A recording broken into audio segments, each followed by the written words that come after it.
Muito boa noite, gente. Nós estamos aqui na nossa segunda aula de Introdução a Shakespeare, dos Palcos da Stella. Sejam muito bem-vindos. Nós vamos fazer uma continuação do que foi falado na aula anterior.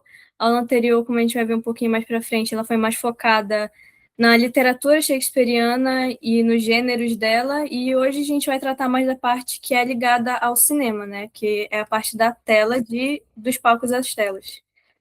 Deixa eu passar aqui.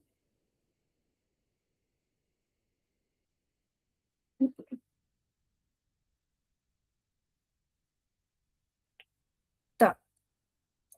Nós somos o GELIC, o grupo de estudos de literatura e cinema.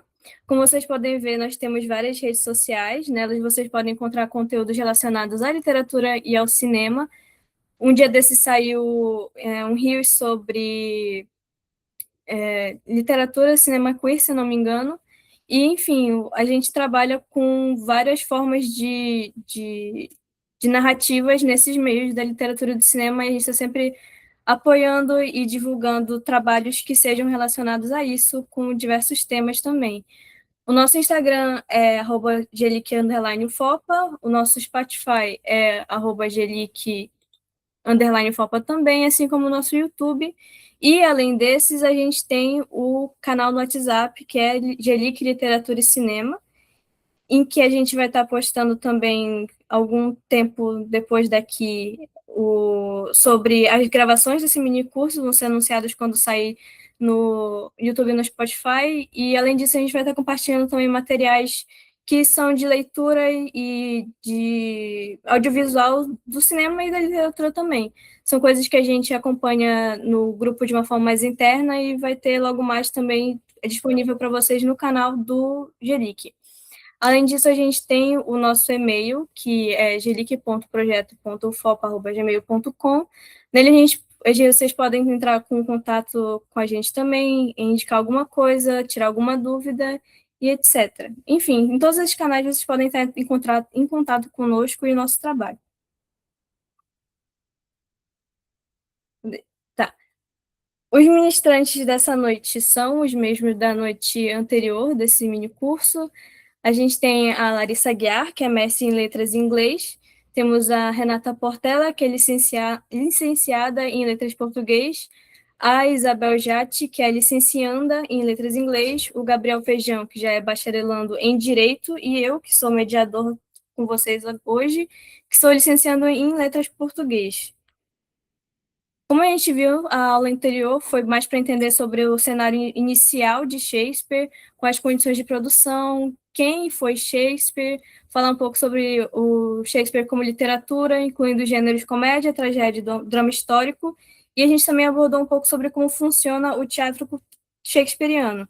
Nessa aula 2, a gente vai puxar mais para o cinema, como eu falei, e falar sobre como o cinema adapta o palco shakespeariano, e trazer também análise de 3 filmes, que são Otelo, do diretor Orson Welles. A gente vai também trazer 10 Coisas que Eu Odeio em Você, e o filme My Own Private Idaho, que já é sobre o drama histórico. Todos esses filmes que a gente trouxe são relacionados aos gêneros que a gente estudou na aula anterior.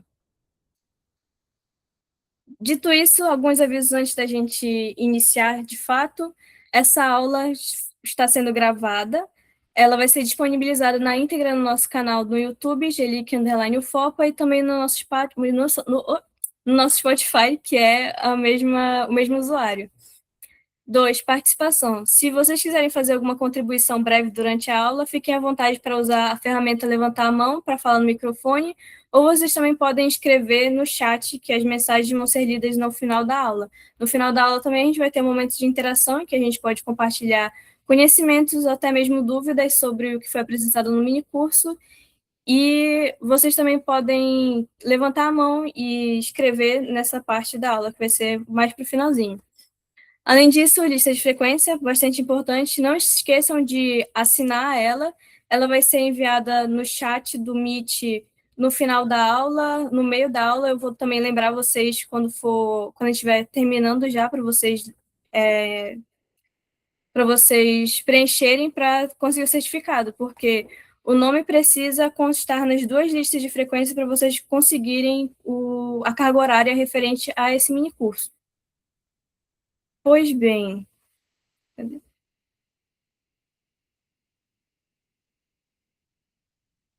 nós damos agora continuidade com a aula que se chama Do Teatro para o Cinema, em como o cinema adapta o palco shakespeariano com a Renata. Boa noite.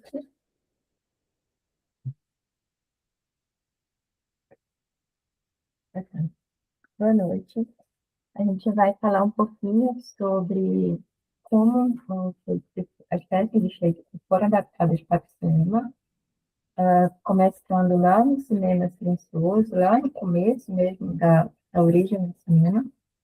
A gente vai dar uma passeada ao longo da história, claro que não vamos falar sobre tudo, mas a ideia aqui inicial é a gente dar pelo menos um panorama de como que as peças de Shakespeare foram adaptadas ao longo do tempo, né? O Shakespeare, as peças dele começaram a ser adaptadas quase que junto com a origem do cinema, porém, logo lá em 1895 a 1907, também lá no início, elas eram caracterizadas como cinema de atrações, focados no choque visual, porque assim, as, as primeiras filmagens não eram em cinemas como a gente está acostumado, né? Eram pequenas gravações disponibilizadas junto com peças de teatro, feiras, enfim, entre outros eventos, né? E as peças eram mais curtas, eram peças bem curtas que tinham ali, geralmente, ah, pegavam os duelos das peças, ou então as passagens que tinha os elementos fantasmagóricos, elementos que chamavam a atenção do público. Então, eram cenas curtas e que tinham maior destaque às ações, para estimular a atração, as emoções do público, né, de maneira rápida.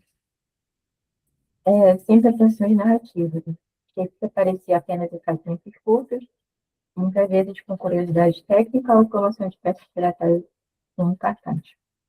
Depois de um tempo, né, lá para 1908 a 1915, temos uma narrativa e a moralização do Shakespeare, né? O Shakespeare é utilizado como um elemento de moralização. Por quê?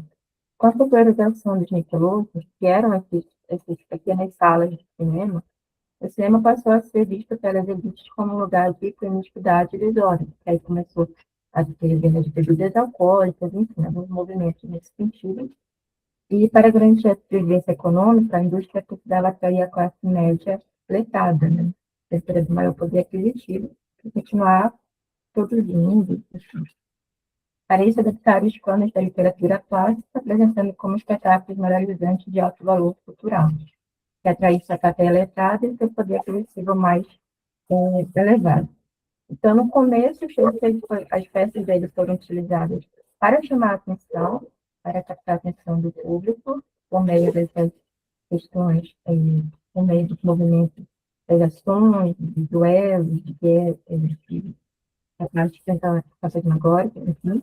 Depois ele foi utilizado como, já que ele é um clássico, vamos utilizar o clássico para uma questão de moralização, de estilos, enfim. Depois, lá para a década de 40, 50, mais ou menos, Shakespeare, a indústria buscou tornar Shakespeare, entre aspas, mais popular. Né? O tema foi se adaptando, foi se modernizando, foi criando cores, sons, enfim, e Shakespeare continuou sendo trabalhado de maneiras um pouco mais diferentes. Né? Nesse caso, eles utilizavam duas maneiras para chamar a atenção do público, que eram as formas épicas e as melodramáticas, com elementos estelares, e o investimento no realismo clássico. Esses filmes usaram melodrama e a estética científica para atrair grandes plateias. Então, eles se apropriavam de atores famosos, enfim, para atrair o público para o cinema.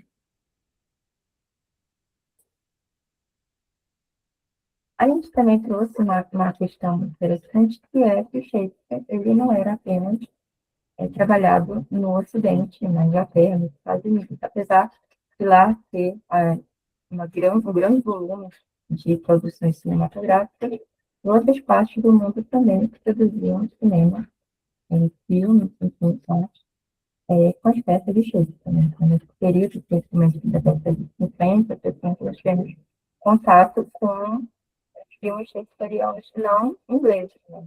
Não anglófonos, de grande relevo crítico, como as obras de japonês Akira Kurosawa, que é o Trono Manchado de Sangue, e do soviético Grigori Kossuth.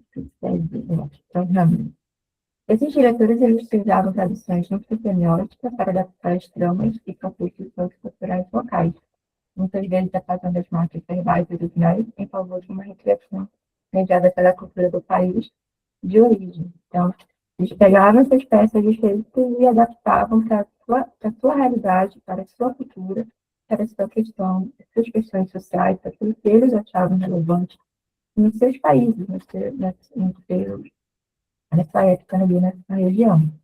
E os países asiáticos continuaram fazendo isso, né, ao longo das décadas, e também trouxeram várias modernidades, inovações, criatividade em relação às peças de Shakespeare, como, por exemplo, o movimento transgressor nos filmes asiáticos, que o Feijão vai falar um pouquinho para vocês, né, dessa questão do cinema transgressor.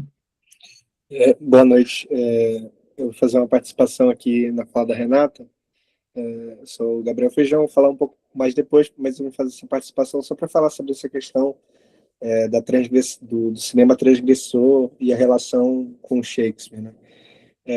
A partir dos anos 50, começa a borbulhar alguns, principalmente ali no período pós-guerra, começa a borbulhar movimentos cinematográficos que começam a questionar hierarquias culturais. Como o Shakespeare é um autor clássico, então ele começam a ser questionados tendências. Então, principalmente no cinema, vai surgir a Nouvelle Vague na França, o cinema novo no Brasil, o neorrealismo na Itália. Então, todas essas algumas cinematografias que eram invisíveis para o Ocidente, elas começam a ganhar um apelo internacional. Cinema japonês, cinema indiano, cinema soviético. E aí, a partir desse contexto, o Shakespeare ele vai deixar de ser uma obra, um monumento, digamos assim, exclusivamente britânico, né? E ele passa a ser uma matéria-prima global para esse cinema. Então, cineastas de diferentes países eles vão começar a trabalhar, né? Então, por exemplo, vai ter o exemplo do Kurosawa, né? Em 57 ele vai lançar o Trono Manchado de Sangue, que é a versão dele de Macbeth, né, mais ambientado no Japão medieval, ali no período Sengoku, que é o período a era das guerras civis e fragmentação do poder no Japão, né. Não vai ser uma tradução de Shakespeare, né, basicamente uma tradução para o japonês, mas vai ser uma, uma, uma operação quase de deslocamento da peça inteiramente para a estética japonesa. Então, os movimentos dos atores, a composição dos planos, a relação com o espaço, silêncio, tudo isso vai ser transformado. Então, o Macbeth e Trono Manchado de Sangue falam sobre a mesma coisa, mas de formas diferentes. Da mesma forma, outro exemplo citado é o Hamlet do Grigory Kozintsev, que é o filme gravado na União Soviética em 1974, que ele é filmado todo em russo, tem a música a trilha sonora, né, do Shostakovich, né, um músico russo, e ele é completamente atravessado pela experiência histórica da União Soviética. Então, é um filme que é o Hamlet, mas que vai ali ser tratado o stalinismo, as purgas, a questão histórica da União Soviética. Então, o Hamlet do Kozintsev, ele não vai ser a história do príncipe que não consegue se decidir, mas vai ser a história do homem lúcido numa sociedade corrompida. Mais uma vez, não vai ser uma adaptação no sentido convencional, mas uma leitura política do Shakespeare. E essa transgressão do cinema sobre a obra do Shakespeare, né, é algo que o linguista Roman Jakobson vai chamar de tradução intersemiótica, né, como está posto, inclusive, aqui no slide, que é justamente essa tradução intersemiótica, ela passa de um sistema de signos para outro completamente diferente. Então, de palavras para imagem, de texto para cinema, de teatro para tela. Então, tudo isso vai ser transformado a partir do cinema transgressor. Obrigado. Pode continuar, Renata. Muito bem.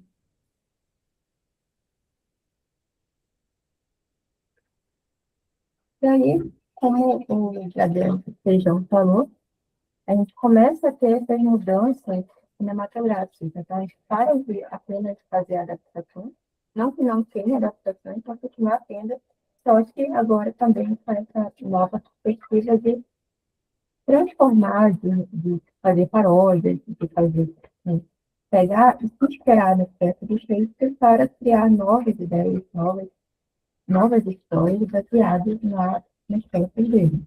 Então, por isso a gente chega aqui na década mais ou menos de 80, 90, e a gente transforma principalmente aqui, eu peguei aqui alguns filmes dos Estados Unidos, para falar que os gêneros cinematográficos são usados, as peças de Shakespeare são usadas em nove gêneros cinematográficos. Então, a gente tem o Johnny Hammond, em filmes de faroeste, nós temos a West Side Story, que é uma musical, nós temos o Rei Leão, que é um filme de animação, nós temos 10 Coisas para Dentro de Você, que a gente vai falar daqui a pouco, e também é uma adaptação para filmes adolescentes, enfim, jovens, né? E ele pega a obra feita e faz uma adaptação baseada em outro gênero cinematográfico. Ficou bem famoso aí na década de 80, 90, também dos anos 2000 também. Aí a gente chega aqui nos anos 2000, 2010, 2020, que é onde a gente está agora, e a gente continua tendo efeitos sempre utilizados no cinema. Então, a gente tem tanto filme que vai, de fato, fazer uma adaptação muito tempo, né, como, por exemplo, o Rei, aqui, ou também a gente tem adaptações, né, como, por exemplo, o Rio Tenente. Ela é o cara, que é um filme passado muito na sessão da tarde, né? Temos filmes brasileiros, como Era uma Vez, que é um filme brasileiro baseado em Romeu e Julieta. Nós temos novelas também, novela brasileira, Cravo e a Rosa, inspirado na Megera Domada. Nós temos filmes muito recentes, 2025, que é Todos os Menos de Você, foi bastante sucesso. Nós temos também filmes inspirados em livros sobre a história de Shakespeare, né? Como a gente falou na aula passada, a gente não sabe muito sobre a história de Shakespeare. Então, agora já existem livros baseados na história de Shakespeare, tanto numa perspectiva fictícia, não fictícia, biográfica, enfim, nós temos vários gêneros, e um dos filmes que ficaram famosos foi o Hamlet, né? Enfim, isso mostra que o cinema, ele continua adaptando Shakespeare, ele continua fazendo, Shakespeare continua sendo importante para a literatura, para o cinema, só que de maneiras muito diferentes, né? Então, a gente tem animações, a gente tem comédias, a gente tem romances, a gente tem adaptações, paródias, enfim, ainda é muito utilizado na nossa cultura. Agora já é o hotel. Boa noite. Agora sim, voltei para falar a minha parte, né? Que a gente vai focar agora em Otelo, Otelo, o Mouro de Veneza, né? Aqui eu vou falar tanto sobre a peça, vou falar um pouco sobre a peça do Shakespeare, né? Original, mas principalmente sobre o filme do Orson Welles. Bom, antes de falar especificamente sobre o filme, a gente precisa entender o que o Shakespeare construiu, porque só assim a gente vai entender o que o Wells transformou, o que ele decidiu preservar e o que ele abandonou na adaptação. Bom, o Otelo, o Mouro de Veneza, ele é escrito por volta de 1603, é uma das quatro grandes tragédias, considerada uma das quatro grandes tragédias do Shakespeare, junto com Hamlet, Rei Lear e Macbeth. Mas ela tem uma característica que a distingue das demais. Ela é muito íntima. Enquanto o Hamlet vai ser sobre uma corrupção, a corrupção de um reino, o Rei Lear sobre o colapso de uma ordem cósmica, o Otelo vai falar sobre algo muito mais doméstico, muito mais fechado, ciúme dentro de um casamento. Então, para quem não conhece a peça, né, ou até para quem conhece, porque eu vou falar mesmo assim, o enredo é o seguinte: o Otelo, ele é um general mouro a serviço de Veneza.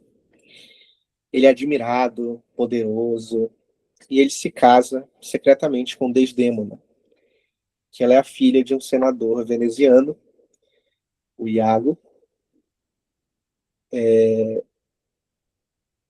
e os seus servos eles ficam ressentidos devido a eles serem preteridos em uma promoção dentro do reinado veneziano. Então, eles começam a plantar essa semente de ciúme na mente do Otelo, dizer que ele pode estar sendo traído por Desdémona. Então, tudo isso vai ser colocado ali na cabeça do Otelo e ele vai ficar martelando aquilo. Então, o enredo é basicamente isso. E o que torna esse texto, essa peça tão histórica, tão poderosa, é que o Otelo ele não é um homem fraco, ele não demonstra fraqueza ao longo da obra. Ele é um herói, ele é corajoso, ele é íntegro, apaixonado, e é exatamente isso que faz ele fracassar, ele enfraquecer. A grandeza dele é a vulnerabilidade. Ele ama demais para desconfiar, e ele confia demais para questionar. Então, tudo isso torna ele vulnerável, né? E há mais uma camada nisso, que a gente não pode ignorar quando a gente fala sobre Otelo. É que o personagem Otelo, ele é um personagem negro dentro de uma sociedade branca.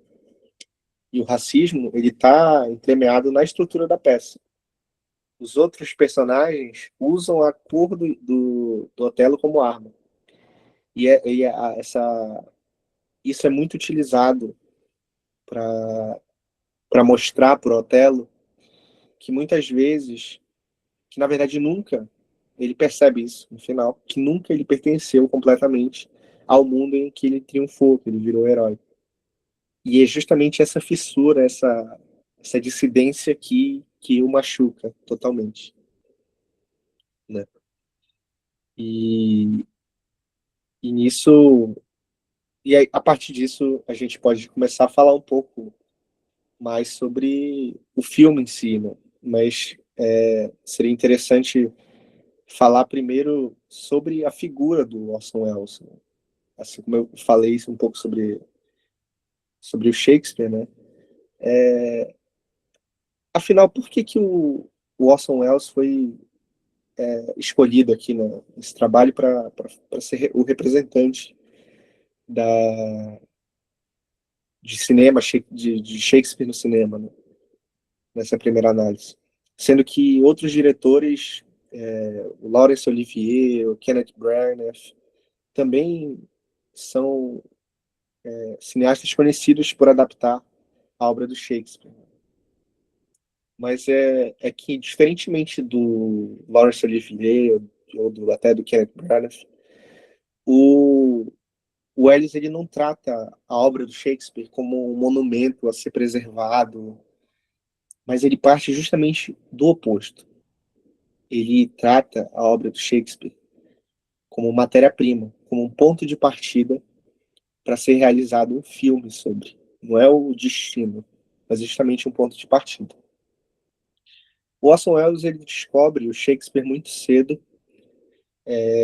Em 1948, na verdade, em 1936, quando ele tinha 21 anos, ele dirigiu o chamado Macbeth Voodoo, que era uma produção ambientada no Haiti, com um elenco inteiramente negro, que justamente encenava Macbeth, mas com os personagens todos sendo pessoas negras, o que escandalizou o teatro americano, porque ele se utilizava de Macbeth para falar sobre raça, sobre poder, sobre aquele período dos Estados Unidos. E quando ele chega no cinema, ele realiza 3 filmes e adaptam Shakespeare. Né? O Macbeth, em 1948, que ele filma em 23 dias, é um filme meio expressionista, assim, é um filme muito sombrio. O Otelo, em 1952, que ele é filmado ao longo de 4 anos, ele é tudo uma produção conturbada, por falta de dinheiro, e tem muitos problemas. E, por último, ele filma o Falstaff, em 1965. E essa questão, né, dele, por exemplo, dele escolher essas peças para adaptar, né, principalmente sobre o Otelo, tem uma dimensão muito pessoal assim para ele, porque assim como o Otelo, o Orson Welles ele foi um homem de um talento imenso que o sistema não soube conter. Ele ficou muito conhecido porque aos 24 anos ele ele realizou um filme chamado Cidadão Kane, que se for abrir listas de melhores filmes de todos os tempos, muito provavelmente está na primeira ou na segunda posição. Então, esse filme, por mais grandioso que ele seja, ele é polêmico, principalmente para a época. Estamos falando de 1989. E devido ao escândalo que foi esse filme, ele passou o resto da sua carreira às margens da indústria. Então, ele financiava seus filmes com o cachê de atuação em filmes menores. Então, toda essa questão da filmagem de Otelo, inclusive tem um filme, um documentário que se chama Filming Otelo, que é justamente sobre todo esse processo de filmagem, um filmaço, assim, comendo aí. Então, ao mesmo tempo que ele estava filmando uma tragédia, ele estava vivendo uma tragédia pessoal enquanto ele filmava o filme. Então, ele conhecia a sensação, assim como Otelo, de ser um estranho no mundo que admirava seu talento, mas não sabia o que fazer com ele. Então, finalmente, o Otelo, o filme, no caso de 52, ele é um filme controverso, criticamente. Né? Ele vence o melhor filme em Cannes, né? A Palma de Ouro, que é um reconhecimento assim mais europeu do que americano em si, né? Porque é um filme que ele demorou muito tempo para ser reconhecido no cenário global. E o que o Orson Welles faz nesse filme é que ele constrói um Otelo que é fiel à essência do personagem na peça, mas ele é completamente distinto dela em forma. Ele mantém aquelas características, né? O ciúme, a manipulação, a destruição pela palavra, a tragédia racial. Mas ele entende que o ciúme ele é uma experiência visual antes de ser verbal. Então, ele mostra como o ciúme distorce aquilo que é visto. Interpreta os gestos inocentes como traição. Então, ele faz isso a partir de enquadramentos, de sombras que avançam sobre os rostos, de planos que dividem os corpos. Então, tudo isso é a visualização da paranoia do Otelo. Então, eu trouxe até algumas cenas que ilustram isso. Tipo, é um filme muito, justamente, que se utiliza dessa questão das luzes, das sombras. Então, sempre o Otelo aparece nessa condição do ser que está sendo iluminado e as pessoas ao seu redor sempre mais sombrias. Uma forma do Orson Welles de demonstrar que, assim, como se fosse o bem e o mal representados no filme. E nisso é importante fazer essa distinção de como a obra do Shakespeare e o filme do Welles, eles apresentam algumas diferenças fundamentais, né? A primeira, a diferença mais notável, né, é a linguagem. Claro, Shakespeare ele vai operar pela palavra. O Shakespeare é um autor de uma densidade verbal assim, extenuante.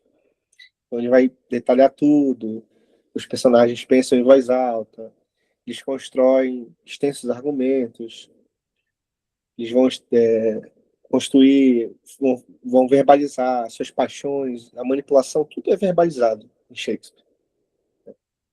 Então, o vilão em Shakespeare ele nunca age diretamente. Ele fala o que ele vai fazer. Então ele não só age, mas ele fala. Então toda a destruição em Shakespeare ela é verbal, ela é falada no momento certo, claro.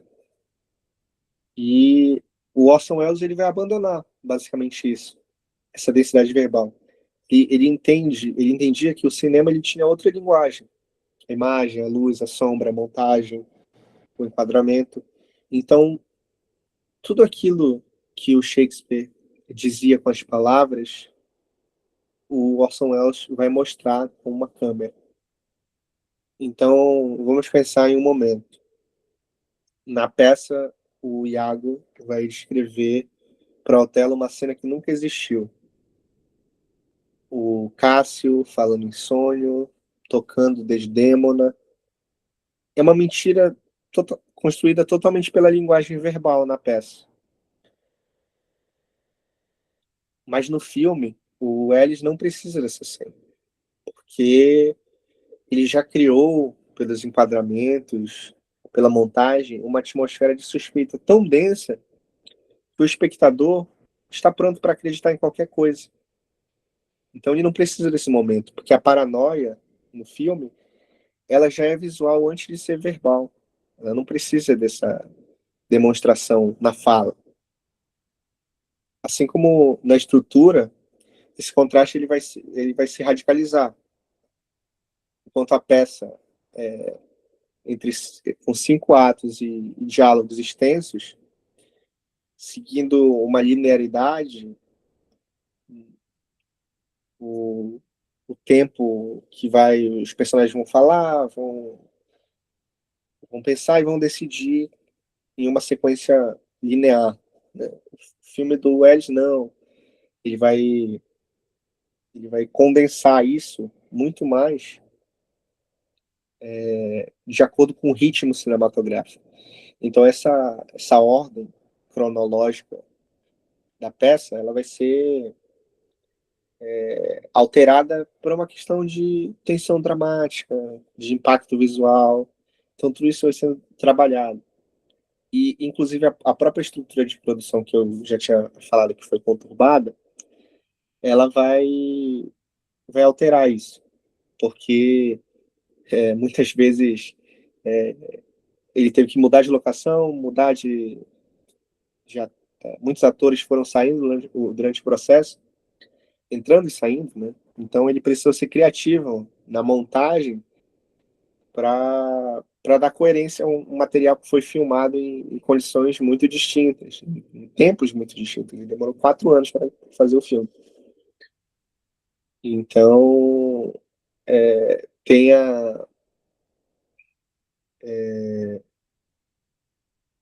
muitas das cenas, inclusive, principalmente no final do filme, isso é perceptível, muitas das cenas são improvisadas, mas não deixam de ser impressionantes.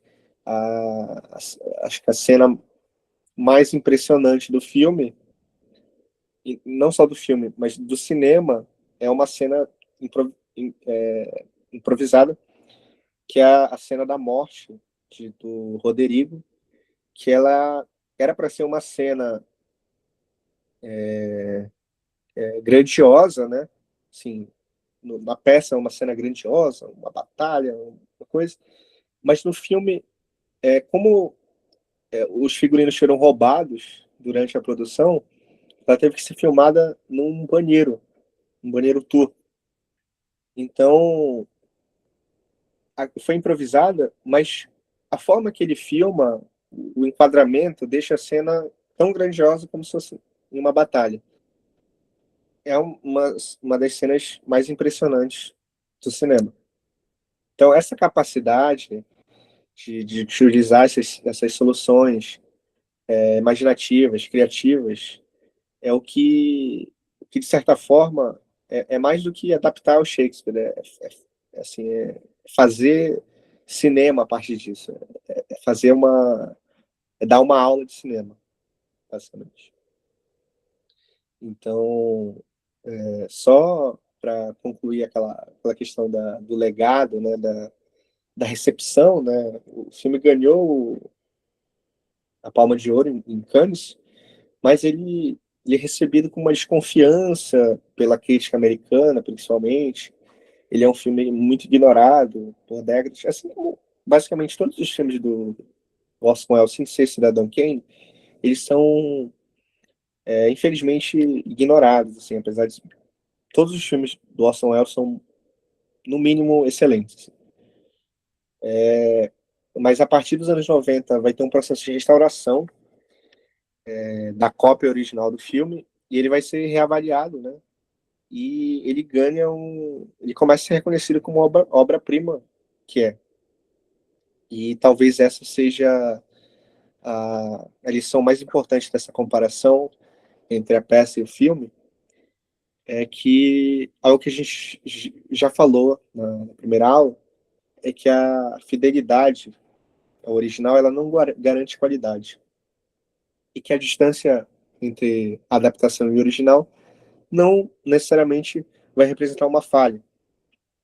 O que importa, no final, se a obra, a adaptação, ela é coerente, se ela é verdadeira e se ela é verdadeiramente boa. Isso que vai importar no final. Não necessariamente o Otelo do Orson Welles, ele é fiel ao Otelo do Shakespeare. Mas isso não deixa de ser uma grande obra.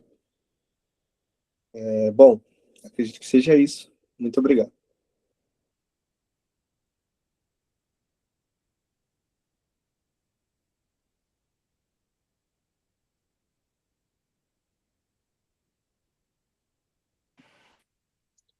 Oi, boa noite. Só passar o slide.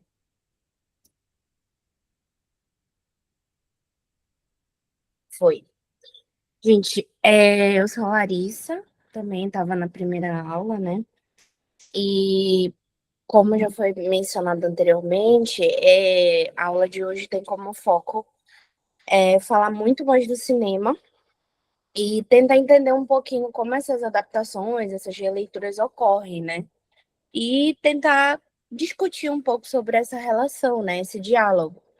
E aí, para fazer essa ponte, né, trazendo o que a Renata falou, ela deu aquela visão geral, e o Feijão falou um pouco sobre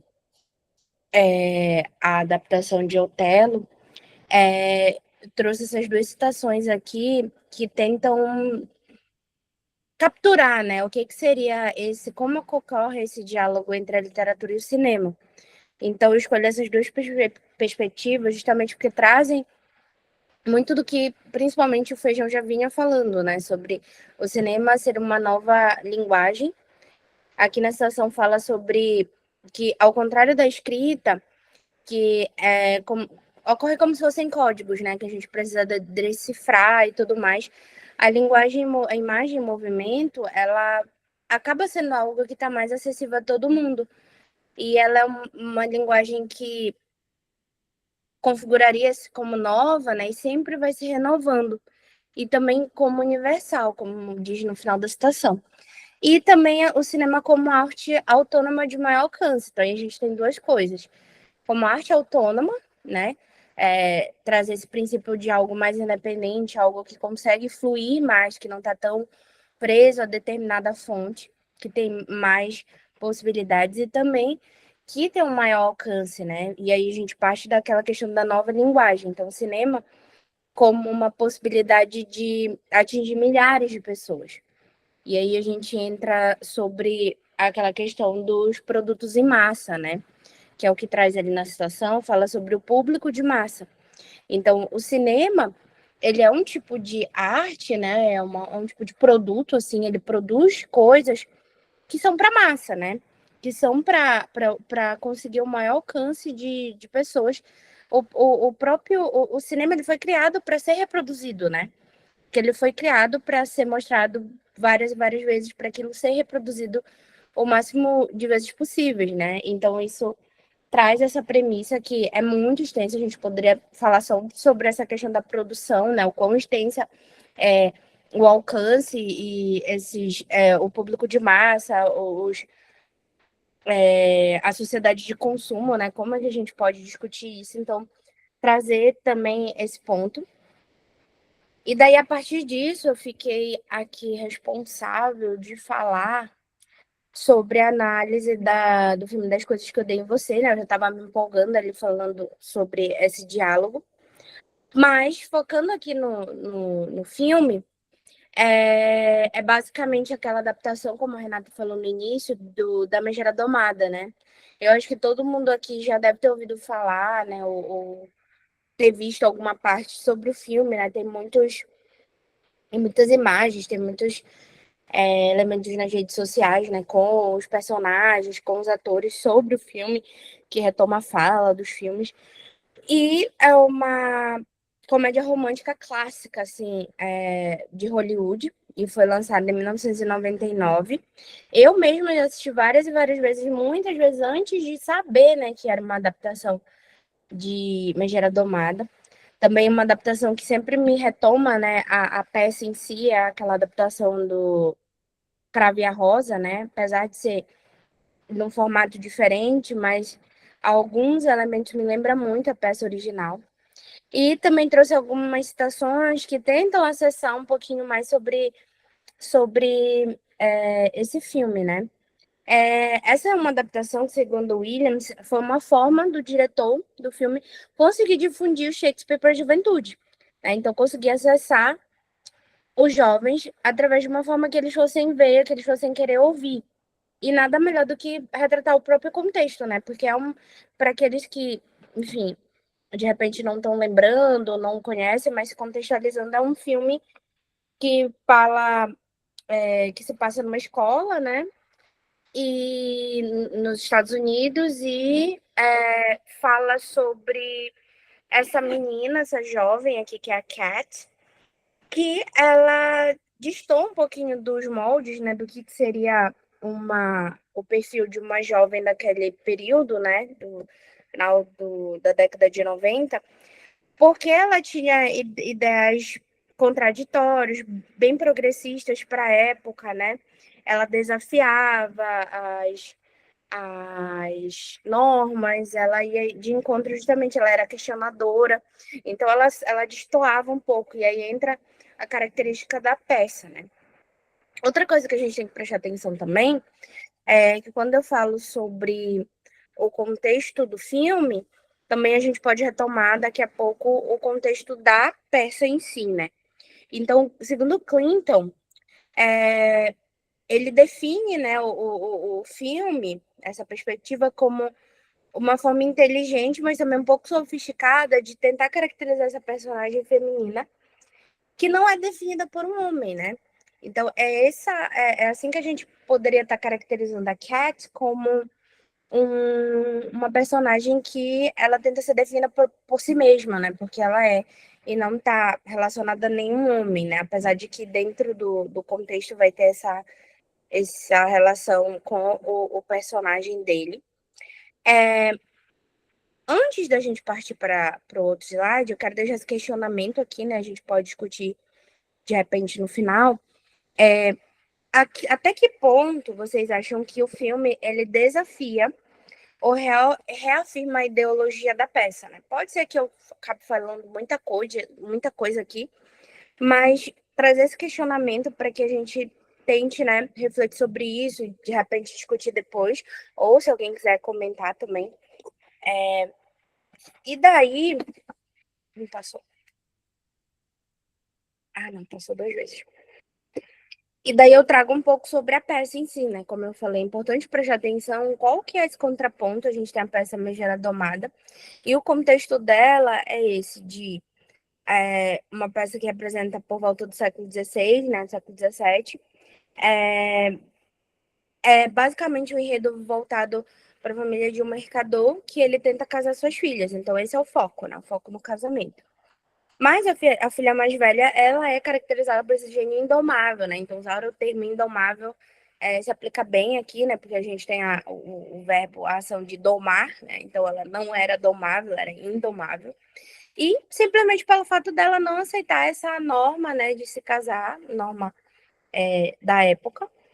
E a filha mais nova, Bianca, que caracterizava-se como o oposto da Catarina, né?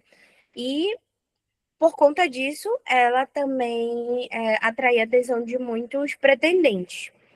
E daí o que a gente tem que prestar atenção também? Que durante esse período da peça, do século XVI, era um período onde estava ocorrendo a Revolução Francesa, e foi um período do quê? Do levante de muitos ideais, como de igualdade, de liberdade, e aí tem as ideias de iluministas, né? E daí, dentro dessas ideias, é que parte as primeiras noções do feminismo, na verdade, né? Eu falei iluminismo, mas as noções do feminismo. Então, é também algo que a gente reflete, né? De como esse contexto vai estar sendo representado na adaptação. Então, não passou. Nossa, é porque tem um delay aqui. Enfim, eu trouxe esse slide que fala um pouquinho sobre os personagens, né? Que tem lá na Megera Domada, na peça, e no filme das Coisas que Eu Dei em Você. Então, aqui na parte do filme, eu trouxe o nome do ator, né? Dos atores que está aqui em destaque, né? O Heath Ledger, a Julia Stiles, e o nome do personagem, né? Então, aqui, o personagem é o Patrick, né? E na peça é o Petrúquio, né? Que eu lembro muito, como eu falei, do Caravia Rosa, né? Que eles usavam o mesmo nome. E aqui tá listado, né? Batista, que era o pai delas, né? A Bianca era a irmã da Catarina, e aqui a irmã da Catarina também é a Bianca, né? Bianca Stratford, enfim. E não passou. Passei 2. Então, aqui tem mais alguns tópicos para a gente discutir sobre o filme. Então, aquele contexto, né, de ser ambientado em Seattle, e o enredo ele está focado na Cat. E por que ele está focado na Cat? Aí a gente traz aquela questão da representação feminina. A gente vai discutir mais, mas traz essa fundamentação que vem da peça, né? Sobre a mulher representada como algo que destoa o que é normal, considerado normal, o que é considerado esperado dela, né? O que vai para além do domínio, por isso a palavra indomável, né? E essa é uma tradução cinematográfica que ela é adaptada em diversos elementos. E essa adaptação ela ocorre não somente na representação da Catarina, né, da Cat, mas na representação do pai dela. Porque dentro do filme, o pai dela não quer casar elas, ele quer restringir isso, né? Ele quer proteger elas ainda mais dessa possibilidade, né, delas se relacionarem com alguém. Então, aí entra aquela questão do patriarcado, do controle social, por quê? Da mesma forma que esse domínio patriarcal ocorre na peça, também ocorre aqui, no filme, figurando de maneira diferente, né? Então, ele figura ali como uma proteção excessiva, mas que acaba sendo uma forma de delimitar, de dominar, de restringir, só que de uma forma sobre um tópico diferente, né? No sentido oposto. E algo importante também é sobre a tradução da linguagem. Faltou um N ali, gente. É linguagem, né? Ficou linguagem, meu Deus. Não verbal. A imagem como base da linguagem cinematográfica. Então, qual é o ponto aqui? É porque na peça do Shakespeare, o uso das palavras, a escrita, né, era utilizada para também trazer essa percepção do que seria não verbal dentro da história, né? Dentro dos acontecimentos. E aqui a imagem ela capta. Né? Então a imagem ela tem um papel fundamental e é nisso que se difere o cinema. E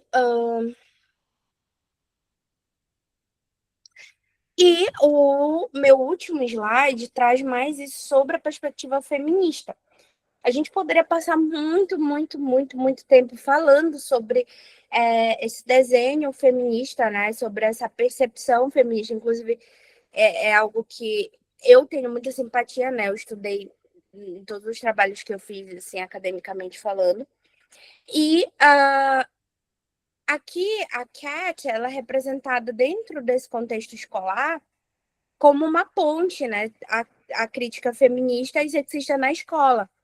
Porque em várias cenas, por exemplo, na cena inicial ali do filme, logo de cara faz referência ao movimento punk feminista, o Riot Girls, né? Posso descrever um pouco dela, não consegui colocar a imagem, mas seria o momento que ela tá no carro, ela tá chegando na escola e ela para e ela tá ouvindo, né? Música desse estilo musical. Então, o filme já traz isso que não necessariamente precisaria estar dentro de um diálogo, mas essa linguagem não verbal, né? Essa linguagem do que ele figura, do que ele representa. Então, já traz dentro desse contexto que retoma a peça numa releitura. E a cena também durante a aula de literatura, né? Onde o Patrick, que é o personagem, enfim, que é o par dela, né, dentro desse contexto, ele entra atrasado na sala de aula e ele pergunta o que ele perdeu. E aí a Cat responde: os valores patriarcais opressivos ditando a nossa educação. Então ela já entra com tudo, né, criticando a escola, criticando ele mesmo, né, criticando todo o contexto que ela vivencia e dentro do ambiente onde as pessoas não vão receber aquilo de uma maneira não só positiva, mas não vão apoiar ela, né? Então ela era aquela pessoa que ficava à parte porque as pessoas achavam ela estranha, não gostavam desse comportamento dela reacionário, né? Reativo contra o próprio contexto social. E a representação da personagem de Cat, ela é caracterizada como alguém, como eu disse, que destoa dos padrões comportamentais estéticos esperados pela sociedade. Então, na adaptação fílmica, outro tópico interessante é que não é utilizado o termo de domar, né, que é algo que é muito presente na peça, essa questão do termo indomável, né, que eu já tentei destrinchar a questão da palavra. Não, essa noção de domar não entra, né? Ela não é que configurada como um elemento que precisa ser domado. Mas ali ocorre uma representação de um diálogo, uma negociação afetiva, né? Para como se o personagem do Patrick, dentre outros, né? Porque a partir do momento que ela começa a se abrir para as possibilidades, é um processo de negociação, né? Não só afetiva, mas também social, de interação social. Essa imagem que eu trouxe é bem interessante, né? Porque já faz referência a leituras de cunho feminista, né? Tipo, aqui ela tá lendo The Bell Jar, da Silva Plath. Então, olha como o filme, através dessas figuras, através de elementos, através dessa linguagem não verbal, ele traz esses. Ele vai fazendo esses recortes e vai juntando, vai trazendo pistas pra gente. Acho que, pra mim, é uma das coisas mais interessantes dos filmes em si, e de analisar os filmes, é de conseguir e pegando essas peças e montando, né, esse puzzle, esse quebra-cabeça que eles estão propondo dentro, nesse contexto da releitura, dentro desse parâmetro, dessa ponte que faz com a peça. E outro elemento é a gente valorizar e dar destaque também para que a linguagem ela ocorre não somente entre os personagens, mas ela está ali nos elementos visuais, na própria trilha sonora, né, como eu trouxe ali no primeiro tópico, como a representação dela ouvir uma música sobre determinado movimento punk, retoma, né, uma forma de linguagem, uma forma de retomar o que está sendo tratado. O figurino dela, né, percebe que ela tem uma mudança de figurino dentro do enredo, né? Eu acho que eu não trouxe aqui. Deixa eu ver o slide anterior. Ó, ali. É, não trouxe, mas ela passa de uma mudança, né?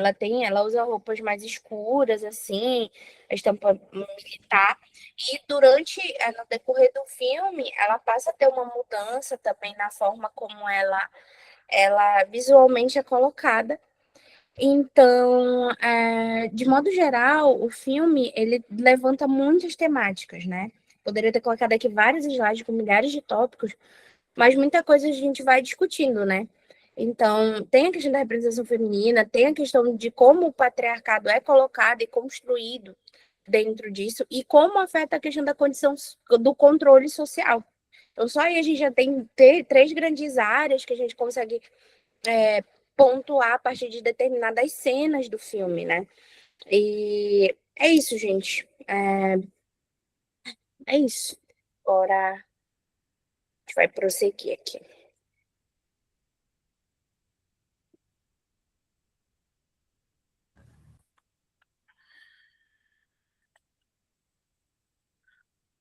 Boa noite, gente. Ah, meu Deus.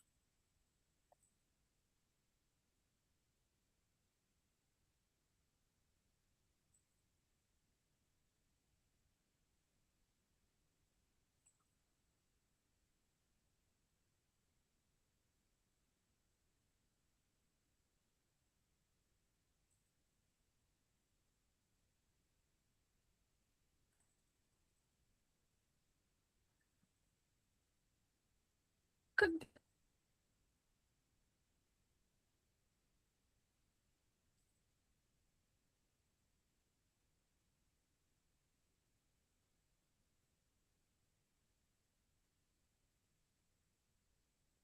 Boa noite, gente. Problema com problema com o computador, então eu vou apresentar aqui pelo celular mesmo. Bom, o nosso último filme que vamos falar aqui é My Own Private Idaho. A tradução em português do título é Garotos de Programa, e a sinopse dele é a seguinte: os amigos Mike Waters e Scott Favor são dois garotos de programa que vivem nas ruas de Portland. Scott é o filho rebelde sem causa de um prefeito, e Mike sofre de narcolepsia. Juntos, eles decidem viajar em busca da mãe perdida de Mike. Então, eles saem numa jornada que passa de Portland, Oregon, até Idaho, que é o lugar de origem do Mike, até também Roma, na Itália.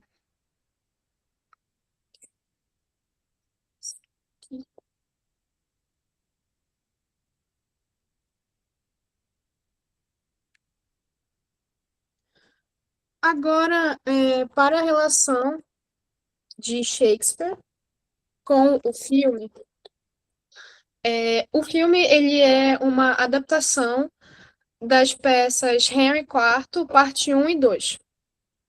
Ele é uma adaptação que não intenta ser fiel ao texto original de Shakespeare.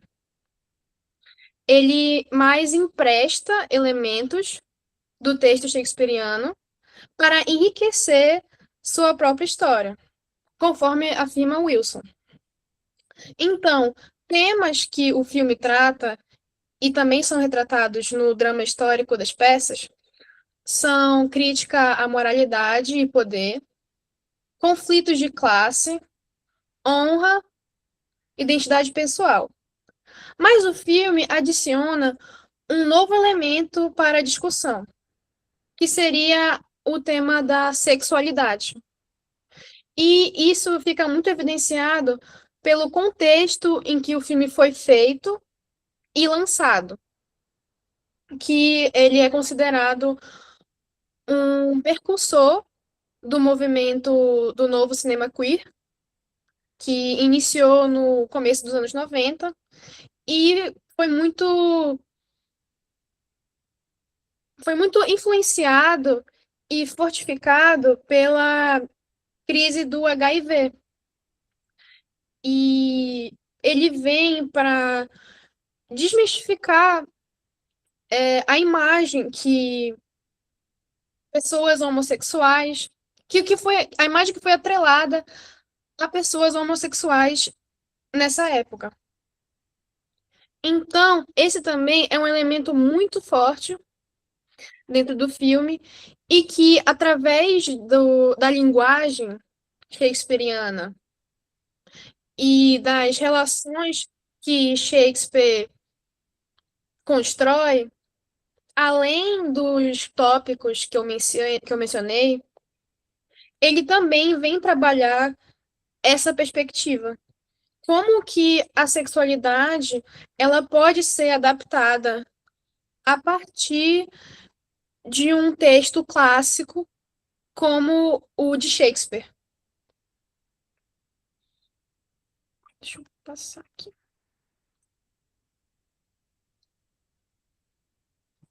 Bom, para os personagens.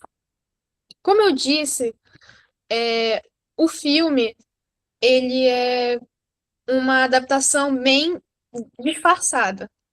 Então, de primeira vista, o espectador pode não perceber as semelhanças com Shakespeare.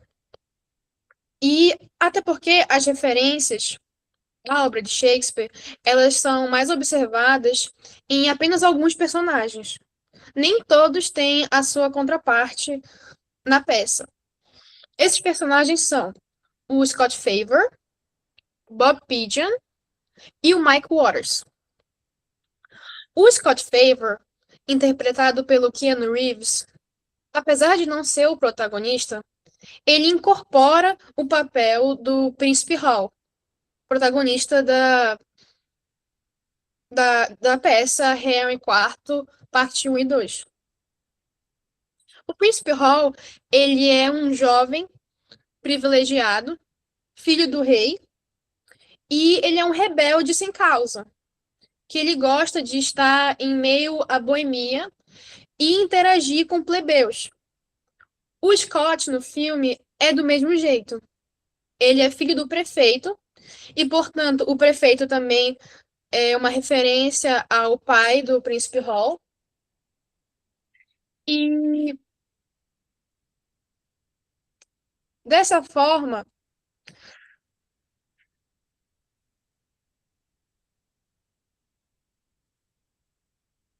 tá. É. Então, dessa forma, o Scott e o pai dele são as principais referências a esses personagens da peça de Shakespeare. E como que o Scott ele traduz essa característica do Príncipe Hall de gostar de interagir com os plebeus? Bom, ele se torna um garoto de programa apenas para provar um ponto. Então, ele sai de casa, ele passa a viver nas ruas, junto com um grupo de outros garotos de programa, e passa a vender seu corpo para provar um ponto, para provocar o pai dele, que não gosta desse lado afeminado do filho e reprova esse aspecto dele.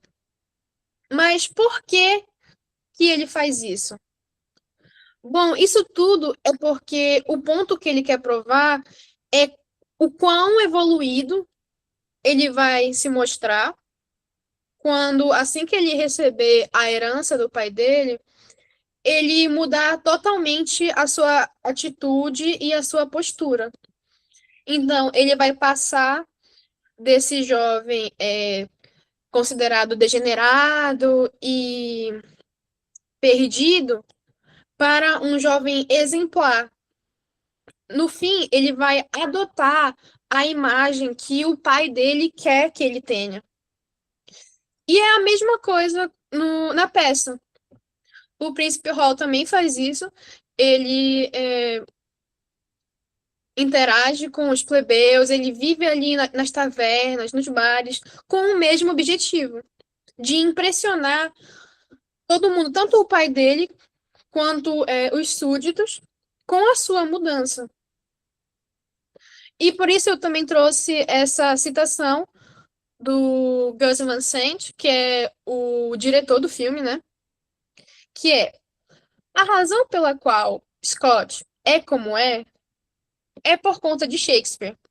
E a razão pela qual Shakespeare está no filme é para transcender o tempo, para mostrar que essas coisas sempre aconteceram, em todo lugar. Então, aqui ele evidencia que o personagem do Scott é realmente a sua forma de retratar o personagem do Príncipe Hall, e ele mostra também a razão pela qual ele quis trabalhar Shakespeare num filme desse. É para mostrar que os temas de classe, poder, imoralidade são coisas que sempre existiram. Então, é um tema que um ator, que um escritor trabalhou há muitos, muitos anos, ainda pode ser traduzido para a sociedade contemporânea. Em seguida, eu trago aqui também o Bob Pigeon, interpretado pelo William Richardson. O Bob Pigeon, ele é o equivalente ao personagem Falstaff, que é um parceiro do Príncipe Hall, e ele é um velho, bêbado e fanfarrão, que aparece como um tipo de figura paterna e amigo para Scott e o Príncipe Hall. Então, como eu disse, ele é o principal agente que coloca ele no meio que ele desejou. Então, no filme, o Bob, ele é uma figura de um cafetão, porque ele é o líder ali do grupo de garotos de programa. E, inclusive, ele vem aqui a gente já pode ver a adesão do elemento da sexualidade para o texto de Shakespeare. Porque, como o Bob ele é o equivalente ao Falstaff, que é um grande amigo e parceiro do Scott, no filme, o diretor adiciona um elemento que, além do Scott ter ele como figura paterna, ele também foi um ex-amante do Scott. Então, é como se o diretor adicionasse um subtexto queer para os personagens do Príncipe Hall e do Falstaff. E eu quero, na verdade, focar bastante na relação deles, porque é com eles que a gente vai ver os maiores elementos shakespearianos e, inclusive, cenas que são quase paráfrases da peça.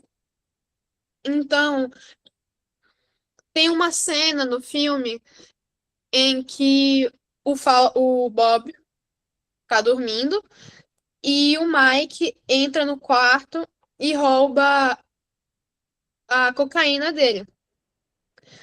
O Bob, então, ele acorda e, para distrair ele, o Scott vai falar com ele e o Bob pergunta as horas. Para o que o Scott responde: para que você vai saber as horas? Não importa. Você só se importaria com as horas a menos que o ponteiros fossem garotos de programa vestidos com roupas de couro e por aí vai. E esse é um diálogo que ocorre na peça. Além disso, tem também a cena da rejeição, que, spoiler, após o pai do Scott morrer, ele finalmente recebe a tão esperada herança. E aí o Bob vai atrás dele porque ele simplesmente cortou relações com ele e o grupo de garotos de programa. Nessa cena, então, o Scott rejeita totalmente o Bob e finge que não o conhece. Isso também acontece na peça. Após a coroação do Príncipe Hall, e onde ele vira Henry IV,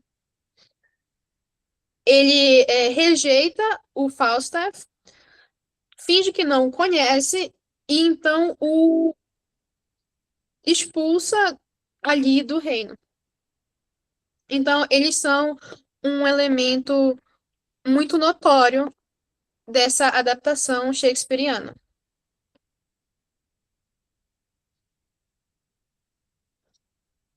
E, dando continuidade, o protagonista, Mike Waters. O Mike pode ser lido como o personagem Edward Poins, que é o verdadeiro e grande confidente do Príncipe Hall. Mas as semelhanças entre eles param aí. Porque na peça, o Edward, ele é o segundo filho de um nobre. Mas como o segundo filho não herda muita coisa, ele poderia escolher entre seguir carreira médica ou do direito. No entanto, ele não escolhe nenhuma das duas e prefere ficar entre os plebeus e a boemia. Com o Mike, não. Ele tem uma vida muito difícil e ele tá naquela situação porque ele precisa. Porque ele não tem outra saída. Ele não vê outra saída. A mãe dele abandonou ele. O pai ele nunca conheceu. Então, naturalmente, ele foi seguindo por esse caminho. Então, ele não conhece nenhum outro jeito de viver. ele representa um conjunto de todas as temáticas centrais do filme e também da peça. O conflito de classes, porque ele é o melhor amigo do Scott. Scott fala para ele que ele é melhor amigo dele. Só que no momento que o Scott ele recebe a sua herança, no momento que ele muda de vida, Scott o não rejeita, mas ele o nega. Tem até uma parte do filme que, após ele conhecer a sua namorada, uma mulher que ele se apaixona, ele abandona o Mike na estrada para voltar para Portland sozinho, com a namorada. E isso representa essa rejeição agora do afeminado, que o pai dele desaprovava, e, e o ato de assumir a persona ideal do que se é um homem certo, um homem sério, um homem com uma mulher bonita, um homem bem arrumado, um homem rico. Então, ele é esse conflito de classes, porque o Mike, ele sofre com esse abandono do Scott, porque ele se apaixona, né, pelo Scott. E ele acreditava que ele seria um dos únicos que não iria abandonar ele.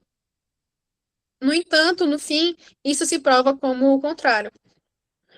Essa busca por identidade pessoal. Bom, como vocês puderam ver na sinopse, o que inicia a jornada no filme é a busca pela mãe do Mike. E ele não tem muitas lembranças da mãe, muito porque ter sido abandonado foi um trauma. E nos seus episódios narcolépticos, ele sempre vê a imagem da mãe dele numa casa antiga, falando para ele que vai ficar tudo bem. Então, ele vai atrás dela para se conhecer mais, para saber se no mundo tem algo a mais para ele do que aquilo que ele conhece, aquilo que ele está vivendo. E a questão da sexualidade. Como eu disse, ele é apaixonado pelo Scott, e durante essa jornada deles por Portland, Idaho e Roma, eles ficam sozinhos, ele e o Scott. E aí, nessa parte do filme, ele começa a adotar uma imagem de filmes do Velho Oeste. Aqueles filmes do Velho Oeste antigos. Só que o diretor, ele tem a delicadeza de não tratar a homossexualidade do Mike como a origem ou o resultado da situação que ele vive. Então, ele não é gay porque ele sofreu, e não é porque ele é gay que ele virou um garoto de programa. Não. A situação que ele se encontra veio por razão das coisas da vida, como o abandono da mãe dele e ter nascido num ambiente tão estável como uma mãe ausente emocionalmente e um pai ausente fisicamente. E em nenhum momento ele coloca essas coisas como uma visão negativa da homossexualidade dele. E, por fim, eu trago a narcolepsia e a sensação de sonho retratada por elementos audiovisuais.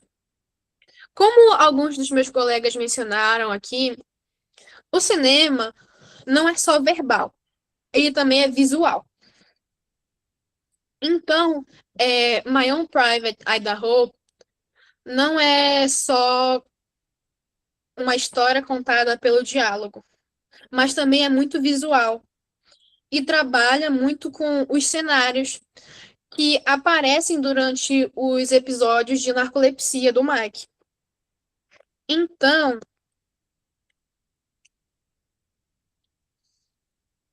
para finalizar, geralmente os episódios de narcolepsia dele o levam de volta para o seu lugar de origem, em Idaho, numa casinha de madeira, e ele vê imagens da mãe dele. E eu trago essa cena aqui, que é logo no começo do filme, que é a estrada para Idaho. Ele acorda de um episódio narcoléptico e fala que ele sente que já viu aquela rua. E que essa parte do filme, esse começo, é referenciada no final. O filme, ele inicia e finaliza no mesmo lugar. E, inclusive, no final, Mike, ele diz que ele é um conhecido das ruas e que as ruas são o que ele conheceu durante a sua vida inteira. E ele conclui que ele acha que essa rua nunca vai ter fim.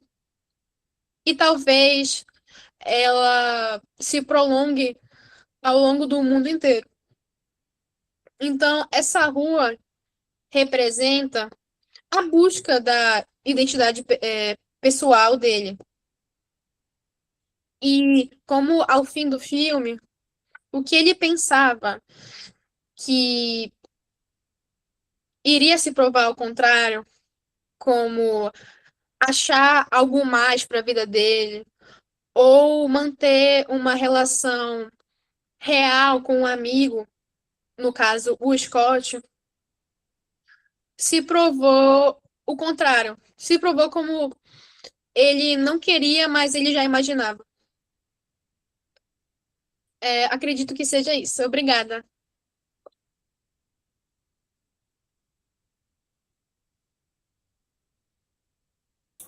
Muito obrigada pela participação, Isabel.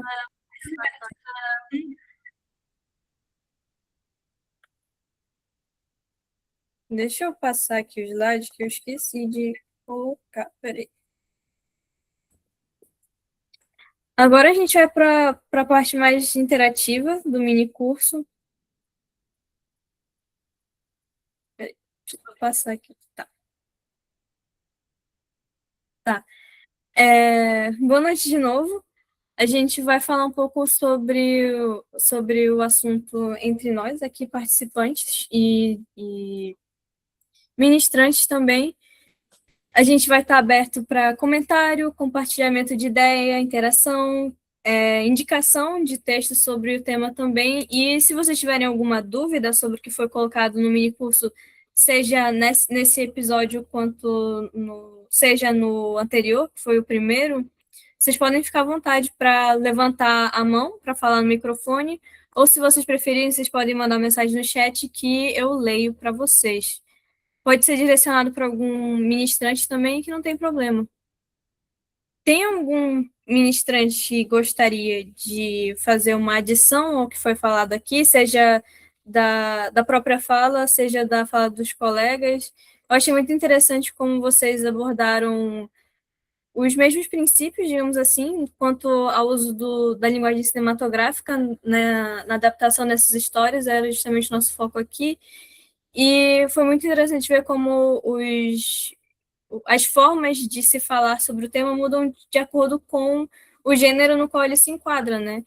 e também mudam de acordo com a época que eles foram feitos e o propósito também. O 10 coisas que eu odeio em você, ele já vai meio de modo para meio que enfrentar também a obra original, que foi a Megera Domada, né? Megera Domada? É isso. De novo, se vocês quiserem fazer alguma pergunta, fiquem à vontade também.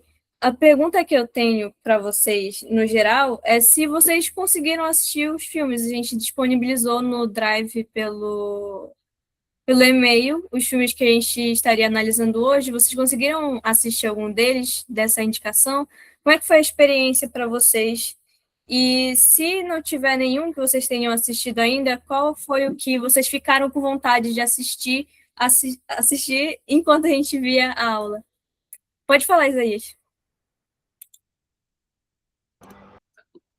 Eu acho que o microfone está funcionando normalmente, espero que sim.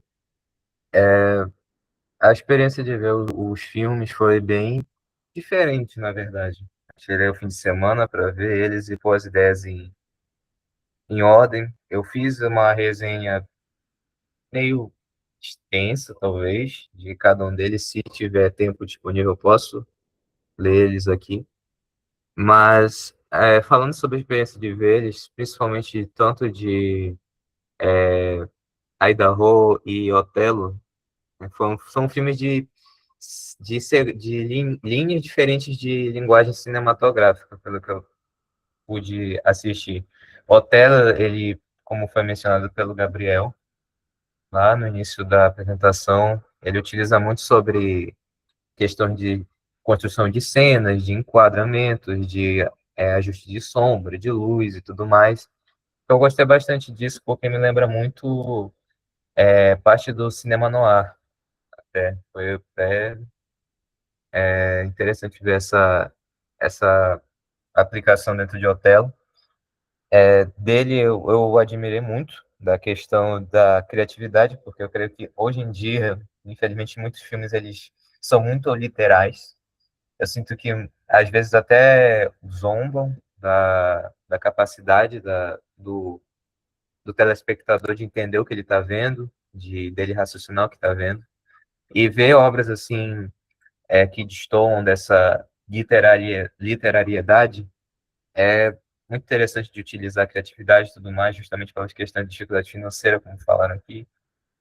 De, de Idaho, acho que foi o primeiro filme que eu, de fato, tive de assistir e ao inteiro e tudo mais para conseguir formular uma boa análise sobre. Foi o primeiro filme do cinema queer, se eu não me engano, que era do New Cinema Queer, alguma coisa assim. Foi bem interessante. Eu gostei muito que apontaram uma coisa que eu fiquei boquiaberto no final do filme, que ele começa da mesma forma que termina, digamos assim, de, da, da, da metáfora quanto a estrada e tudo mais. E das coisas que eu dei em você foi rever um filme que já é conhecido meu, então foi Como Estar em Casa de novo. E creio que seria isso por enquanto. Como eu disse, eu tenho as 3 resenhas do filme, de cada filme. Eu posso fazer uma leitura breve, mas por hora é isso. Agradeço. Obrigada. Alguém quer comentar alguma coisa sobre o que ele falou ou sobre as perguntas? Eu coloquei elas no chat também, caso alguém tenha perdido. O único filme desses que a gente selecionou que eu já tinha visto antes foi o Das Coisas que Eu Dei em Você, e por conta disso que eu escolhi para esse mini curso, pelo menos, ler o Megera Domada. É muito interessante a gente ver essas diferenças entre um e o outro, principalmente na questão da crítica feminista, como a Larissa colocou aqui com a gente. E também, enquanto eu li a peça, eu fui fazendo essa conexão que foi mencionada também pela Renata, de ter relação também com o Cravo e a Rosa, né, que é uma novela brasileira já, e já é uma outra forma de contar essa história, e, enfim, existem nuances e especificidades que são colocadas em um e outro não, e a forma como eles lidam a forma como eles realmente lidam com essa influência de Shakespeare é muito interessante de se analisar, né? Porque a novela, o formato é diferente, a duração dos episódios e das tramas também são. E como a novela é uma coisa muito forte aqui no Brasil, eu imagino que seja uma coisa bem divulgada, difundida mesmo essa relação, principalmente com os nomes, porque pelo menos foi o que eu consegui lembrar enquanto eu li a peça, porque foi essa relação que eu me toquei que era o Cravo e a Rosa também, né? De Petrúquio e Catarina. O Petrúquio é uma palavra, um nome que é bastante forte pelas consoantes e tal, então também tem essa relação que a gente traz aqui do Brasil e de influências que, de novo, são de outros países, de outras épocas, que têm uma vivência diferente, tiveram uma vivência diferente, mas que a gente também consegue colocar hoje em dia aqui e relacionar com o nosso contexto, tanto contexto de época quanto social atual mesmo, né? Tem alguma adaptação, alguma obra assim que vocês consigam fazer essa relação que não seja muito óbvia, ou que seja do Brasil, por exemplo? Eu sei que tem um livro também que é mais para um público infanto-juvenil, que se chama Shakespeare e Elas. Ele traz uma releitura, uma reescrita de 3 obras de Shakespeare, que são Otelo, Romeu e Julieta e Sonhos de uma Noite de Verão. Sonhos de uma Noite de Verão foi o que o Isaías comentou que ele tinha lido, ou que tinha interesse em ler, não lembro direito.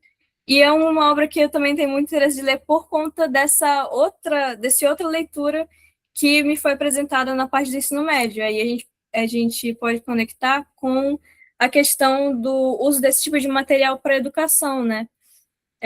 Para trazer para esse contexto, tanto para introduzir a obra, quanto para falar sobre problemas que existem aqui no nosso contexto de língua e de Brasil e etc.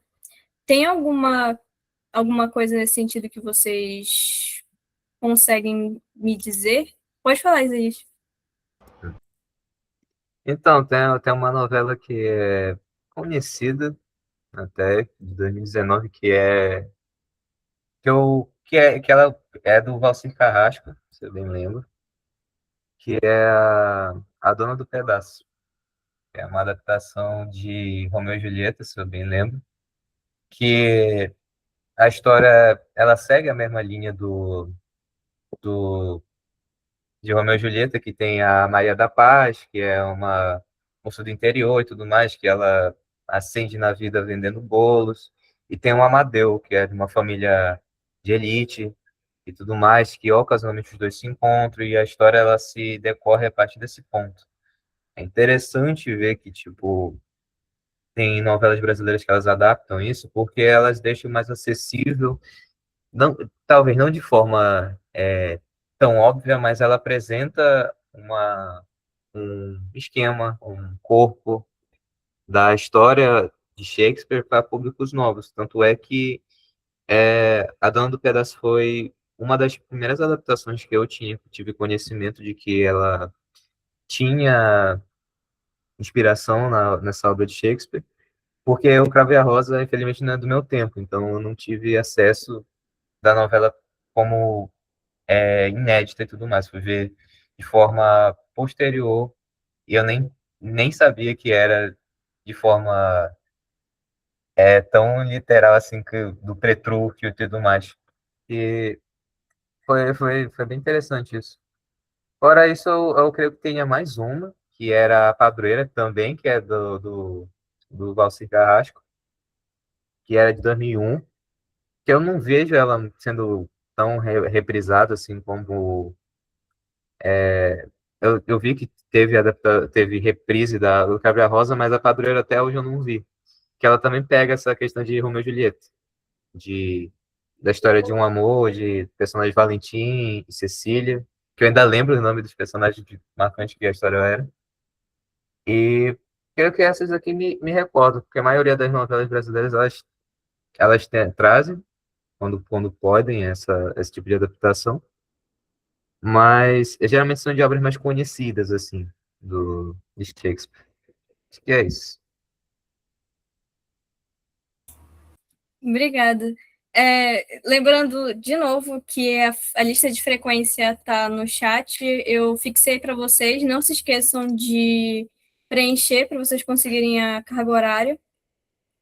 Falando na questão de tradução e adaptação para a língua portuguesa, como a gente tem no Brasil, eu fiz uma lista, na aula passada, a gente falou um pouco sobre a questão da tradução e a gente também levantou o tópico de quais edições ou traduções a gente poderia usar para ser introduzido a Shakespeare ou quais a gente poderia usar para falar sobre ele no geral, né? Porque a questão da tradução ela é meio complicada porque existem meio que níveis e coisas que cada edição e cada tradutor prioriza na obra. Então, eu trouxe uma lista aqui que eu vou colocar no chat, mas eu vou ler também, sobre alguns tradutores de Shakespeare que fizeram um trabalho com as obras dele e a ênfase que eles dão nesse trabalho de tradução, né? A gente tem a Bárbara Eliodora, que tem uma ênfase na teatralidade e na compreensão oral. Tem o José Roberto Ochea, não sei direito como se pronuncia, mas ele tem um viés mais acadêmico. A gente também tem a Ayla de OG, que tem um rigor técnico com edições bilíngues. Se não me engano, essa pessoa dá aula na UFRJ, e também tem o Elvio Funk, que tem umas edições com algumas anotações. Então, se vocês quiserem uma leitura mais acompanhada, talvez ele seja uma coisa mais ideal. Também tem o Carlos Alberto Nunes, que, se eu não me engano, também conseguiu traduzir todas as obras de Shakespeare. A edição de A Tempestade que eu tenho é dele, é da tradução que ele fez. E ele também é bastante indicado para ver a questão de um rigor, mas quanto à similaridade da forma mesmo e do conteúdo, né? Então, geralmente, as pessoas não indicam ele para uma primeira leitura porque pode ser um pouquinho mais complicado de se entender. Mas, enfim, estão aí as indicações nesse sentido. Eu tenho uma pergunta para o Feijão, porque durante durante a confecção desse mini curso sobre o que a gente ia abordar nele, um dos filmes que foi levantado foi o Han, que inclusive a Isabel chegou a comentar na primeira aula, né? Feijão ou até Isabel, vocês podem comentar um pouquinho sobre ele? Ele é uma adaptação de uma peça histórica, eu acho, se não me engano.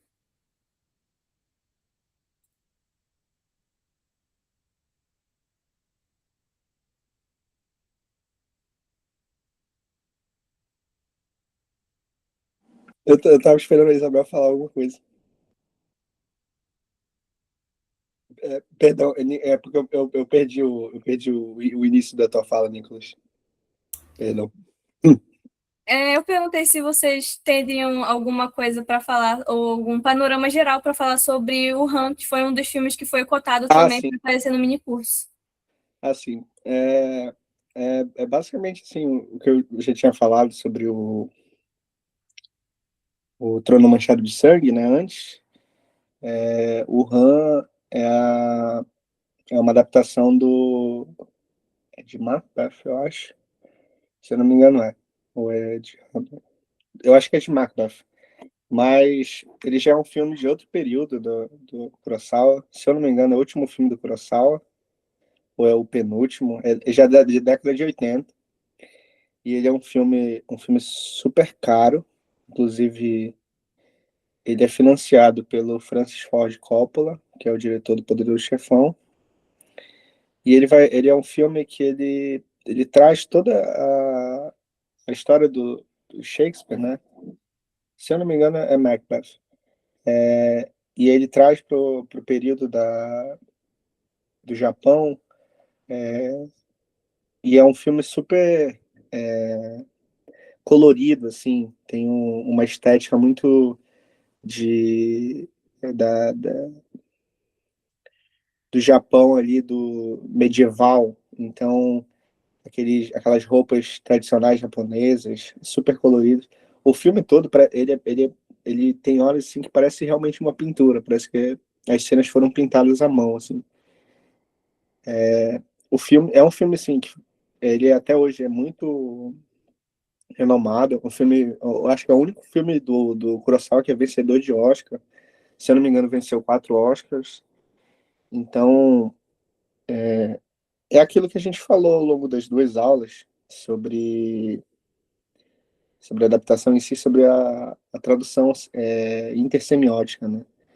É justamente o que o Kurosawa trabalha, que o Kurosawa, o Orson Welles, basicamente todos os cineastas que a gente falou aqui, eles trabalham com essa ideia de passar a palavra do Shakespeare, né, o texto do Shakespeare para a imagem do cinema. Então, alguns fazem, não transmutam só a palavra para a imagem, mas Rei Lear, desculpa. Eu estava falando de Macbeth, Rei Lear, realmente. Obrigado, Renato. Por exemplo, agora que falou do Rei Lear, tem um Rei Lear do Godard também, que é uma adaptação muito, muito doida ainda, né? É dos anos 80 também, inclusive gera toda uma confusão. Eu tinha esquecido, mas eu ia falar realmente junto sobre esses dois, porque, se eu não me engano, eles são do mesmo ano, ou tem poucos anos de distância, e o Godard, o Rei Lear do Godard, basicamente, ele pega os diálogos, mas o filme não tem história. Ele pega os diálogos e joga no meio do filme.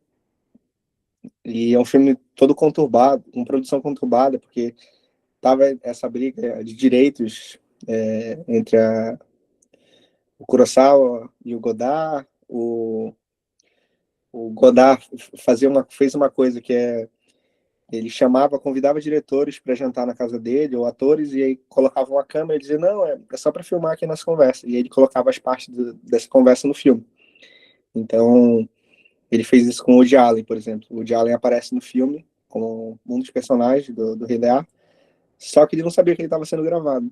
Ele achava que era só uma conversa sobre cinema com o Godard. Então, é isso que eu ia falar, né? Sobre que é mais do que a adaptação, a adaptação da palavra para a imagem. Né? É uma adaptação de forma, de linguagem, mais que uma tradução, é uma transmutação de toda a característica da obra para uma coisa totalmente diferente. É isso, eu acho. Se a Isabela quiser falar alguma coisa também. Obrigado pela contribuição. Isabel, você quer falar alguma coisa sobre isso? Sobre Han?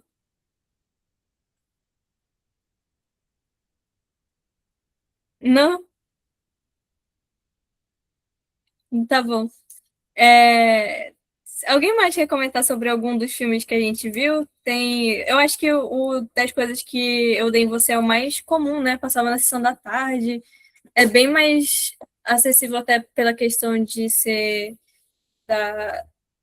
dessa parte da juventude, né? Uma coisa mais para formação e ter esse viés também feminista e, enfim, são coisas que eram mais destaque assim nos filmes dos anos 2000.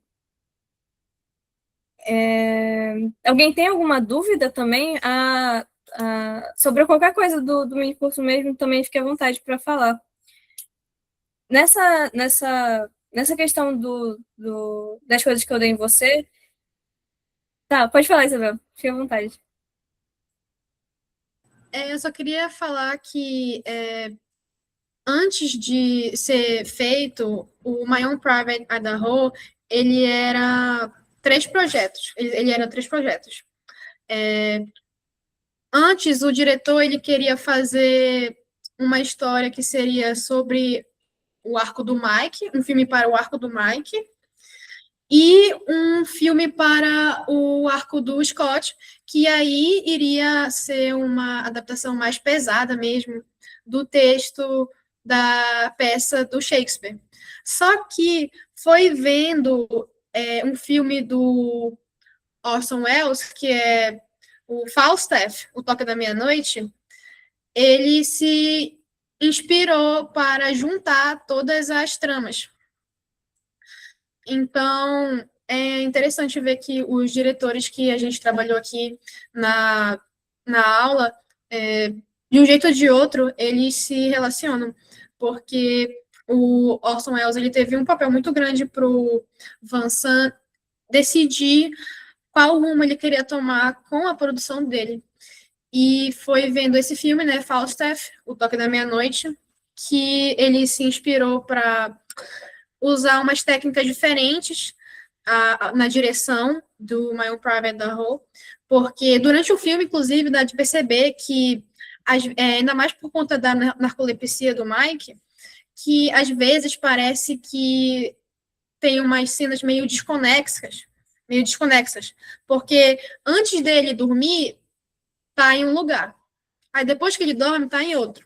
Então, é um storytelling muito diferente e muito legal. Se tiver alguém aqui na aula que não viu, eu recomendo muito ver, porque o My Own Private Idaho é ótimo. Obrigada. Antes de... Feijão, quer falar alguma coisa? Aí, Tá, pode não, falar. não, eu só queria fazer uma inveja aí. Eu queria mostrar aqui. Eu tenho a obra do Shakespeare aqui completa. Aí, um professor da UFOP, inclusive, que me deu. Eu queria mostrar aqui, ó, que tem a ilustração do Otelo aqui, ó. Ai, calma. Essa aqui é a abertura do Otelo, O Mouro de Veneza. Não, mas eu ia falar, complementando o que a Isabel falou, sobre esse filme, o My All Private Idaho, é que esse filme, né, ele encabeça uma época do cinema americano que eles estavam muito envoltos, assim, tinha muitos diretores envolvidos, assim, com questões mais clássicas, né, de adaptação. Então, tem toda a questão do Shakespeare, mas aí a gente vai ver muitos outros textos clássicos que vão ser trazidos nessa época. Mas eu acho que o caso do Shakespeare mais marcante, porque ao mesmo tempo que ele é um autor clássico, ele consegue ser traduzido para uma linguagem muito atual, né?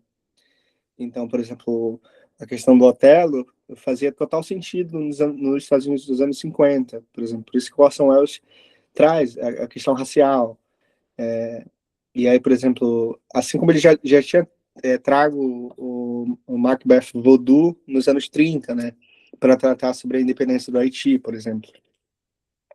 Então, acho que o Shakespeare é um autor muito referenciado, muito trazido para o cinema, justamente pelo caráter atual das obras dele, mesmo sendo de 1600.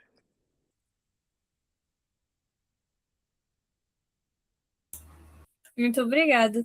A gente está chegando no final. Tem alguma coisa, qualquer coisa que vocês queiram falar para as últimas palavras desse mini curso, antes de a gente acabar essa introdução? Talvez a gente chegue a fazer uma continuação desse mini curso com outras abordagens sobre as obras de Shakespeare. Afinal de contas, o nome do mini curso é uma introdução. Então, se for do interesse de vocês, a gente pode continuar falando dele, sobre as obras dele de outras formas e outros minicursos também. Ninguém tem mais nada a comentar, só para... Tá, pode falar, gente. Fique à vontade. Então, né, foi muito bacana o projeto de vocês. No geral, nada de reclamação e tudo mais, foi bem pessoal essa apresentação de vocês, mas não foi algo que, ao menos na minha percepção, não foi algo que me, me, me intimidava a falar alguma coisa e tudo mais. A linguagem que vocês utilizaram foi uma linguagem simples, mais direta, objetiva, não teve muitos rodeios, não teve não foi necessário rebuscar tanto a linguagem para ser compreensível. E caso tenha, né, realmente é uma continuação, acharia legal e tudo mais, desse mini curso e tudo mais, para algo mais denso de Shakespeare mesmo. E eu só queria tirar uma última dúvida, se tem algum meio e tudo mais que eu possa enviar as resenhas que eu escrevi para vocês por e-mail mesmo, ou algo do tipo, para saber mesmo. Você pode enviar para a gente pelo e-mail, creio eu, ou por mensagem no Instagram, se for mais fácil. Mas é preferível pelo e-mail para a gente conseguir organizar direitinho. Aí a gente pode compartilhar até no canal do WhatsApp também e nos stories do Instagram, se você permitir, claro. Ah, Muito tudo obrigada bem. pela participação. Sim, eu queria saber se também estava no nível de publicar e tudo mais no canal de comunicação de vocês. E acho que é isso. Parabéns a todos os envolvidos com a produção a elaboração desse mini curso. Todos são muito queridos. E ter a coragem e tudo mais de tentar apresentar o Condenso Shakespeare. Parabéns ao host da apresentação, Nicolas, né, o nome, tudo mais, por manter aí o povo entretido e tudo mais, alinhar tudo mais os apresentadores. E creio que seja isso. Muito obrigado por partilhar o conhecimento de vocês com a gente. E é isso. Boa noite a todos. Boa noite. Muito obrigada pelo feedback. É muito importante para a gente ter esse contato com vocês, né? Para a gente compartilhar esses conhecimentos, até porque é o tipo de conhecimento que é um pouco mais elitizado mesmo, e é difícil falar sobre esse tipo de coisa, porque, né, existe toda uma hierarquia na academia e, enfim, não entraremos nesse mérito agora, mas o objetivo do GELIC é justamente trazer de uma forma mais democratizada esses conhecimentos que são considerados mais distantes. A Raíssa Silva comentou aqui que queria apenas contribuir dizendo que depois de saber que filmes que eu já assisti que foram mencionados aqui. Pera, deixa eu voltar, perdão. Queria apenas contribuir dizendo que depois de saber que filmes que eu já assisti que foram mencionados aqui foi muito interessante saber que eles tinham essa relação com Shakespeare que eu pessoalmente não sabia, e dizer que 10 coisas que eu odeio em você foi um desses, e parando para pensar agora, depois dessa aula, realmente me lembra alguns aspectos de Shakespeare. Enfim, fiquei ansiosa para assistir os outros filmes. Lembrando quem não tem essa informação, o link do Drive ficou no primeiro e-mail que a gente mandou sobre esse mini curso. É um drive que tem os 3 filmes, tem 2 que são legendados, se não me engano, e o das coisas que eu odeio em você usa a dublagem brasileira mesmo. Então, se vocês quiserem compartilhar, sei lá, nos stories do Instagram, por exemplo, vocês podem marcar a gente e a gente pode comentar com vocês sobre isso também. Não se esqueçam, de novo, de preencher a lista de frequência para vocês conseguirem a carga horária. E, por enquanto, é isso. Nos vemos num próximo mini curso. Novamente, muito obrigada pela presença de vocês, muito obrigada pelos ministrantes por terem dado essa aula. Foi realmente muito bom. Boa noite a todos.